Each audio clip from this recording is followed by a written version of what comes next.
TV channel వాళ్ళు ఉన్నారబ్బా, చాలా మంది నా దగ్గరికి వచ్చి మహిళా దినోత్సవం ఇంటర్వ్యూ ఇవ్వమని అడుగుతారు. నేను ఒక 10 ఏళ్ళ బంద్ పెట్టిన మహిళా దినోత్సవం ఇంటర్వ్యూలు ఇచ్చుడు. ఎందుకోసం తెలుసా?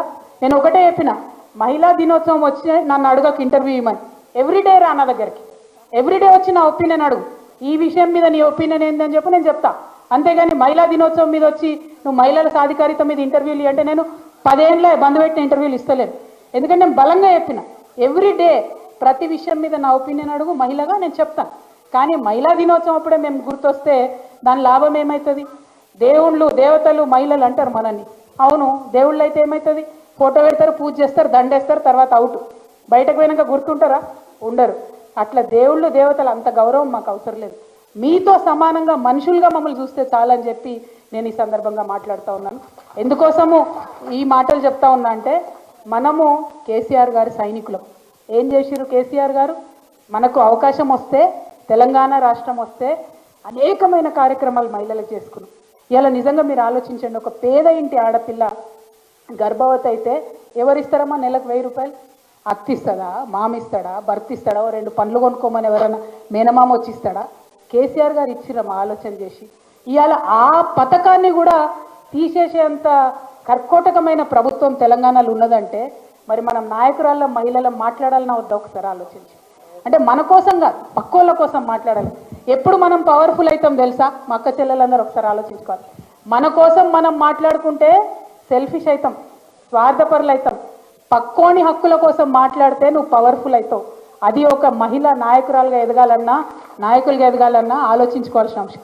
ఇంకొక మాట అక్క, మా అక్క చెల్లెలకు కూడా నేను చెప్పాలి, టీవీల ద్వారా కూడా ప్రపంచం అంతా చూస్తుంది కాబట్టి చెప్పాలి. ఆడవాళ్ళైనా మగవాళ్ళైనా సక్సెస్కి షార్ట్ కట్ ఉండదు. ఎవరైనా కష్టపడాల్సిందే. ఆడవాళ్ళు ఇంకెక్కువ కష్టపడాలి. ఇగో ఇక్కడున్న మా అక్కలందరికీ తెలుసు, ఎమ్మెల్యేలుగా గెలిచిన వాళ్ళు ఉన్నారు, జెడ్పీ చైర్మన్లుగా చేసిన వాళ్ళు ఉన్నారు, మినిస్టర్లుగా చేసిన అక్కలు ఉన్నారు, ఎంపీలుగా చేసిన వాళ్ళు ఉన్నారు. మా అందరికీ కూడా తెలుసు ఎన్ని కష్టాలు ఉంటాయో. అయినా సరే కష్టపడదాం. ఎందుకంటే లక్షలాది మందిలో ఒక్కరిగా నిలవాలంటే ఎవరైనా కష్టపడాలి. నాకు ఆదర్శం ఇద్దరు అబ్బా ప్రపంచంలో. ఒకటి మార్గరెట్ థాచర్, ఆమె బ్రిటన్కి ప్రధానమంత్రి ఉండే. ఇంకొకటి కేసీఆర్ గారు. ఆ బ్రిటన్ ప్రధానమంత్రి ఉన్నామే ఒక మాట చెప్తుంది. ఏమంటుంది తెలుసా? ఏదైనా ముచ్చట పెట్టేది ఉంటేనట పని మొగోళ్ళకి అప్ప చెప్పాలన్నట. మీద మాట్లాడతారు, కానీ ఆ పని జరగాలంటే మాత్రం ఆడవాళ్ళకే చెప్పాలన్నట. ఎందుకంటే ఎంటబడి చేయించుకొని వస్తారు. ఆమె చాలా బలంగా పనిచేసిన నాయకురాలు. చాలా పెద్ద ఎత్తున ఆమెను వ్యతిరేకించినా కూడా గొప్పగా ప్రధానమంత్రిగా ఆమె బ్రిటన్ని ముందుకు తీసుకెళ్ళినటువంటి నాయకురాలు. ఒక చిన్న ఎగ్జాంపుల్ చెప్తాం మా ఆడబిడ్డలకు అర్థం కావడానికి. అయితే ఆ మార్గరెట్ థాచర్ అనేట ఆమెకి పాపం గొంతు సన్నగా వస్తుంది అన్నట్టు, కీచు గొంతులాగా వస్తుంది. ఆమె గొంతు కీచు గొంతులాగా ఉందని చెప్పి ఆమెకు రాజకీయంగా అవకాశాలు ఇవ్వకపోతే ఆమె కష్టపడి ఆమె గొంతు మీద వర్క్ చేసి బలమైన గొంతుగా బలమైన విషయం వినిపించాలని ఆ స్థాయి నుంచి పనిచేసి పైకి వచ్చిన నాయకురాలు. అంటే మనలో లోపాలు ఉంటాయి, మనలో ఖచ్చితంగా ప్రతి మనిషి అనక లోపాలు లేకుండా ఎందుకుంటాం. ఎంత పెద్ద నాయకుడైనా కడుపు తల్లిలకెళ్ళి నాయకుడుగా పుట్టాడుగా. కేసీఆర్ సార్ పుట్టినప్పుడు పసిబిడ్డగానే పుట్టిండు, కానీ ఇవాళ ఆయన ప్రతి ఒక్కరి గుండెలలో ఉన్నాడంటే ఆయన పడ్డ కష్టం. సక్సెస్కి షార్ట్ కట్ లేదు. సక్సెస్ కావాలంటే ఆడవాళ్ళైనా మగవాళ్ళైనా పనిచేయాల్సిందే. ఇవాళకి కూడా మా నాన్న, నేను చూస్తా కదా కేసీఆర్ గారు, కొత్త టెక్నాలజీ వచ్చిందంటే ఆయన చూసి నేర్చుకుంటాడు, కొత్త విషయం వచ్చిందంటే చదువుకుంటాడు తను. మనం అది చేయలేదనుకోండి, నిత్యం అధ్యయనం చేయలేదనుకోండి, ఫెయిల్ అయిపోతాం. సో నేను మహిళను కాబట్టి నాకేదో ప్రత్యేకత ఉండాలంటే ఉండదు, అందరం కూడా కష్టపడాల్సిందే. కాకపోతే ఇక్కడ ఒక విషయం చెప్తాను నేను, మా నాన్న ఇవాళ ఇంత పెద్ద నాయకుడు ఏంటంటే అందులో 2 మహిళల పాత్ర ఉన్నది. ఒకటి మా నాన్న వాళ్ళ అమ్మది, ఇంకొకటి మా అమ్మది. మా అమ్మ ఓపికగా అండగా నాన్నతో నిలబడ్డది కాబట్టి తెలంగాణ ఉద్యమంలో ఆయన కుటుంబం విడిచిపెట్టి పోయినా కూడా ఆమె ఇంటిని చూసుకున్నది కాబట్టి ఇవాళ వారు అంత పెద్ద నాయకులే. సో మన పాత్ర తెర వెనుక ఉన్నా తెర మేము ముంగటున్నా తక్కువేం ఉండదు. కాబట్టి మనం ధైర్యం కోల్పోవాల్సిన అవసరం లేదు. ఇక్కడ మాత్రం ఇంకొక విషయం దయచేసి నేను మీ అందరికి చెప్పదలుచుకున్నా, మీరు కూడా ఆలోచించాలి. ఎందుకంటే మీరు ఇక్కడ వచ్చిన వాళ్ళందరూ కూడా పవర్ఫుల్ నాయకులు. మీరందరూ మళ్ళీ బయటకు పోయి 1000 మందికి చెప్తారు కాబట్టి ఖచ్చితంగా ఈ మాట చెప్పాలి. నేను ఉట్టిగా చెప్తలే, పంజాల కింద పోయి. ఎందుకు తెలుసా? కేరళ ప్రభుత్వం ఒక పని చేసి, టెక్స్ట్ బుక్స్లలో బొమ్మలు ఉంటాయి, చిన్నపిల్లలకు నేర్పించే బొమ్మలు. మామూలుగా బొమ్మలు ఎట్లుంటాయి? ఒక ఇంటి బొమ్మ తీస్తే అమ్మ వంటింట్లో వంట చేసుకుంటుంటుంది, నాన్న కూర్చొని రాసుకుంటుంటాడు. మగపిల్లగాడేమో ఏరోప్లేన్లతో ఆడుకుంటుంటాడు, ఆడపిల్లనేమో బొమ్మరిళ్లతో ఆడుకుంటుంటాడు.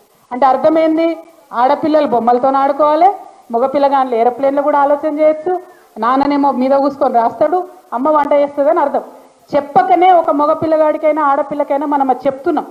కేరళ ప్రభుత్వం దీని మీద ఆలోచన చేసి అధ్యయనం చేసి ఏం చేసిందంటే ఇవాళ కేరళ టెక్స్ట్ బుక్లలో మీరు చూసుకుంటే ఆడబిడ్డలు రాసుకునేది ఉంటుంది, నాన్న వంట పనిలో సహాయం చేస్తున్నది ఉంటుంది, ఆడపిల్లలు ఆడుకునేది ఉంటుంది, స్పోర్ట్స్ ఉంటుంది, మగపిల్లగాలు ఇంకో పని చేస్తుంది.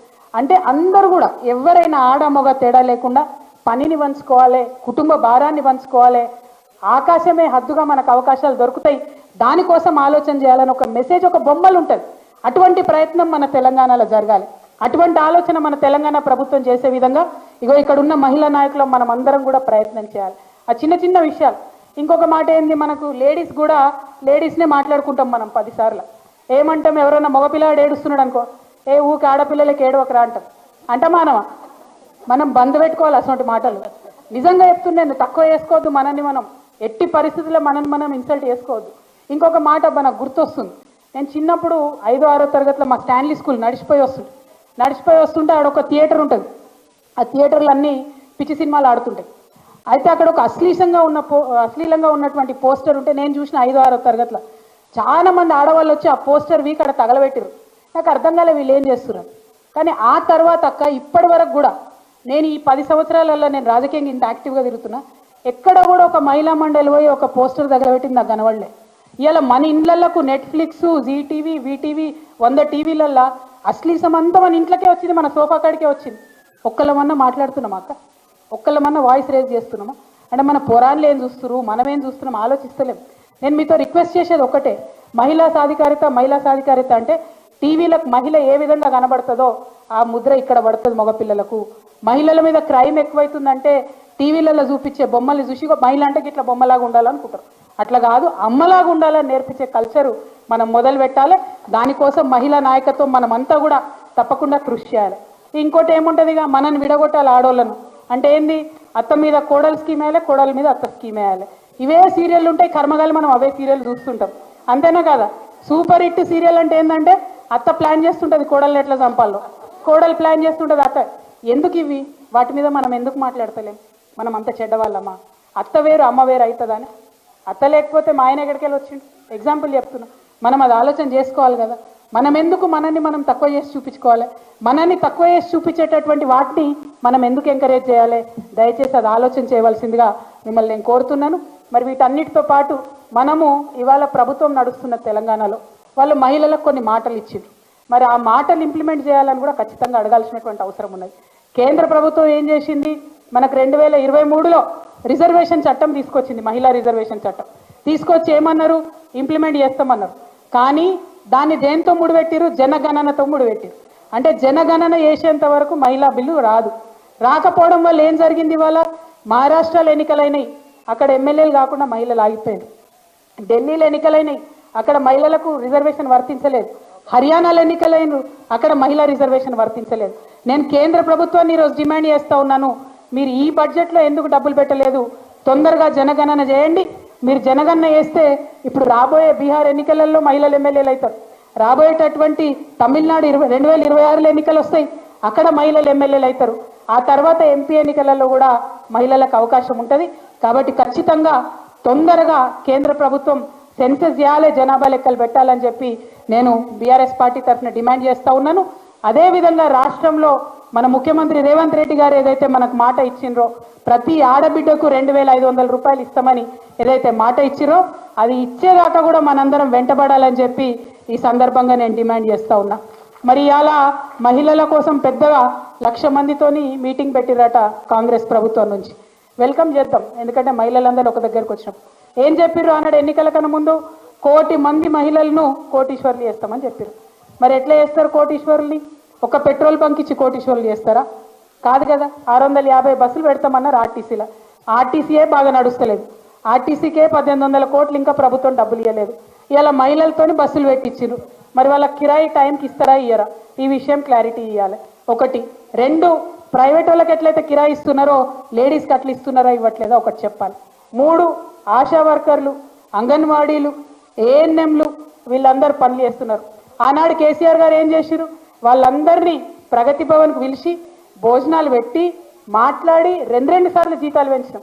కానీ 15 నెలలు అవుతుంది ఈ ప్రభుత్వం వచ్చి, ఇప్పటి వరకు కూడా ఈ ప్రభుత్వంలో ఆశాలను విలువలేదు, అంగన్వాడీ వర్కర్లు విలువ లేదు, ఈ విఓఏలను విలువ లేదు, ఈ విఓఏలు ఎవరికి కూడా ఆర్పీలను విలువ లేదు, వాళ్ళకి రావాల్సిన డిఏలు ఇవ్వలేదు, వాళ్ళకి రావాల్సిన బెనిఫిట్స్ ఇవ్వలేదు. సో ఇవన్నీ కూడా మనం అడగాల్సినటువంటి అవసరం ఉంది. ఒక పక్క కేంద్ర రాష్ట్ర ప్రభుత్వాల మీద యుద్ధం చేస్తూ, ఇంకొక పక్క తెలంగాణ సంస్కృతి అయినటువంటి బతుకమ్మను బోనాలను కాపాడుకుంటూ, అన్నిటికన్నా ఎక్కువ మన అస్తిత్వాన్ని కాపాడుకుంటూ, మన ఆడబిడ్డలకు మన ఫ్యూచర్ జనరేషన్స్కి ధైర్యం ఇచ్చే విధంగా మనందరం కూడా ఉండాలని చెప్పి, ప్రతి ఆడబిడ్డకు గౌరవం దక్కాలి, ప్రతి ఆడబిడ్డకు ఆదాయం పెరగాలి, ప్రతి ఆడబిడ్డకు అవకాశాలు రావాలనేటటువంటి కోరికతోని, దానికోసం ఉద్యమించాలనేటటువంటి పిలుపుతోని మీ అందరికీ మళ్ళొకసారి అంతర్జాతీయ మహిళా దినోత్సవం సందర్భంగా శుభాకాంక్షలు తెలియజేస్తూ నేను సెలవు తీసుకుంటున్నాను. జై తెలంగాణ, జై కేసీఆర్, మహిళల ఐక్యత.